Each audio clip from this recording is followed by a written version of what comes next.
Covishield vaccine की सुरक्षा पहलुओं को लेकर इन दिनों बड़ा बवाल मचा हुआ है। जब से ब्रिटेन की फार्मास्यूटिकल कंपनी एस्ट्राजेनेका ने ये स्वीकार किया है कि उनकी कोविड-19 वैक्सीन से कुछ दुर्लभ साइड इफेक्ट हो सकते हैं, तब से ही पूरे भारत में हलचल मच गई है। इतना ही नहीं, अब कोविशील्ड वैक्सीन की सुरक्षा पहलुओं का विवाद सुप्रीम कोर्ट तक पहुंच गया है, जिसमें जोखिम कारकों का अध्ययन करने के लिए एक विशेषज्ञ चिकित्सा पैनल के गठन की मांग वाली याचिका अदालत में डाली गई है। इसके साथ ही जनता के स्वास्थ्य सुरक्षा के हित में निर्देश जारी करने की मांग भी की गई है। अब हर किसी के मन में ये सवाल खड़ा होने लगा है कि क्या उन्होंने वैक्सीन लेकर सही किया है या गलत। तो चलिए जानते हैं कि क्या सच में इस वैक्सीन के साइड इफेक्ट हैं या नहीं। एस्ट्राजेनेका कंपनी के वैक्सीन को भारत में कोविशील्ड के नाम से जाना जाता है। सीरम इंस्टीट्यूट ने एस्ट्राजेनेका के फॉर्मूले से ही कोविशील्ड को मैन्युफैक्चर किया था। इस वैक्सीन को ऑक्सफोर्ड यूनिवर्सिटी के साथ मिलकर बनाया गया था। ब्रिटेन की फार्मा कंपनी एस्ट्राजेनेका ने यह माना है कि उनकी कोविड-19 वैक्सीन से खतरनाक साइड इफेक्ट हो सकते हैं। हालांकि ऐसा बहुत ही रेयर मामलों में होगा। ब्रिटेन मीडिया टेलीग्राम के रिपोर्ट के मुताबिक एस्ट्राजेनेका पर यह आरोप है कि उनकी वैक्सीन से कई लोगों की मौत हो गई, वहीं कई अन्य को गंभीर बीमारियों का सामना करना पड़ा है।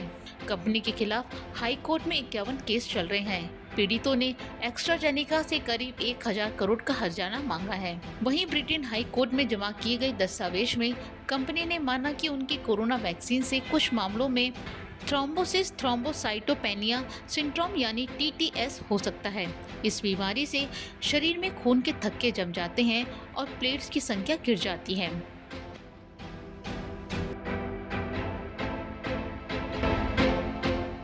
अप्रैल 2021 में जेमी स्कॉट नाम के एक शख्स ने ये वैक्सीन लगवाई थी। उसके बाद उसकी हालत खराब हो गई थी।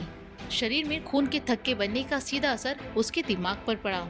इसके अलावा स्कॉट के ब्रेन में इंटरनल ब्लीडिंग भी हुई। रिपोर्ट के मुताबिक डॉक्टर ने उसकी पत्नी से कहा था कि वो स्कॉट को बचा नहीं पाएंगे। पिछले साल स्कॉट ने एस्ट्राजेनेका के खिलाफ शिकायत दर्ज करवाई। मई 2023 में स्कॉट के आरोपों के जवाब में कंपनी ने दावा किया था कि उनकी वैक्सीन से TTS नहीं हो सकता। हालांकि इस साल फरवरी में हाई कोर्ट में जमा किए गए दस्तावेजों में कंपनी इस दावे से पलट गई। इन दस्तावेजों की जानकारी अब सामने आई है।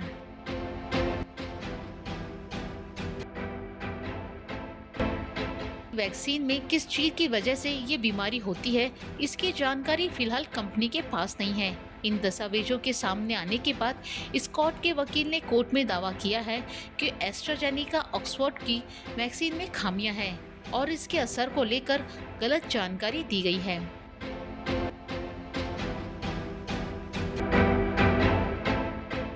वहीं भारत में जब ये मामला उठा तो यहाँ सुप्रीम कोर्ट का दरवाजा खटखटाया गया है।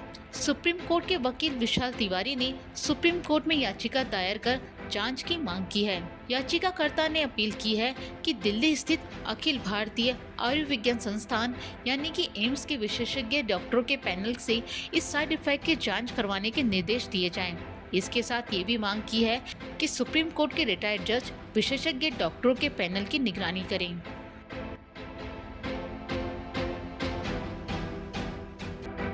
वहीं इस मामले को लेकर हैदराबाद के अपोलो हॉस्पिटल में न्यूरोलॉजिस्ट डॉक्टर सुधीर कुमार का वैक्सीन से संबंधित प्रतिकूल प्रभाव पर कहना है कि आमतौर पर वैक्सीन लगाने के बाद कुछ हफ्तों के भीतर यानी कि 1 से 6 सप्ताह के भीतर ही साइड इफेक्ट होते हैं।